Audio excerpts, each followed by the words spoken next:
السلام علیکم. دا وخت زه ښه ټره پټره کې روان یم. شادي حال دا ورته شعر ښه په درز کې روان یم. د چتې د پلین کوچ په چتې باندې ناست یم چې بالکل ښه ټره زمې راشي مجلس مو د مخکې نه یخه شي. دایره کېناستم بوس بوس ګورم بخ بخ ګورم انتظار کوم چې څه وخت پاسه ټایم څه شی موږ له راځي او خور به سترګې مې بقې راوتېري. شادي حال کې ناست یم په انتظار یم. د دې نه مخکې دا ټیبل کېښودی شو، لوښي کېښودل شو، پلیټونه کېښودل، چمچې کېښودل شوې، بوتلې کېښودل شوې. د پیچ د منځ نه اوس موږ بال چې ته چې کب وهو ارې اوس پخلی شروع وشوه. اوس په راته چې کومه دی د غوښې او د نور څه انتظامات کېږي. زما خو ته خطرناک کلاډي بیټسمین ناست دی او ځان یې تیار کړی دی د خوراک په انتظار باندې دی. د هغې زما مقابله ده. ګران کار دی.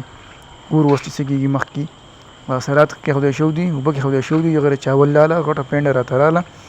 ظالم بچي ګوره ورته بیا یې لاس وروړو دی. په دې ډېر زیات ناوخته دی. د دې نور هېڅ کار نشته. دا روش راته کېښودی شو، چاول راته کېښودی کېږي، روان دي، غوښه کېښودی کېږي، روټۍ پرته ده. خطرناک بیټسمینان ناست دي زاړه. انضمام الحق ناست دی، شعیب اختر ناست دی، افریدی ناست دی، سیخ کباب کېښودی شو، اوس پتون کېښودی شي، پتون هم کېښودی شو. زه دغه هم ځان نه خورم. ګوره ورته اوس یې نه مخکې چاول کېښودی شو، بیټینګ سټارټېږي او انشاءالله آینده ویډیو کې به نیکسټ ویډیو کې بیا میلاویږو چې خوراک هم څنګه کړی. والسلام.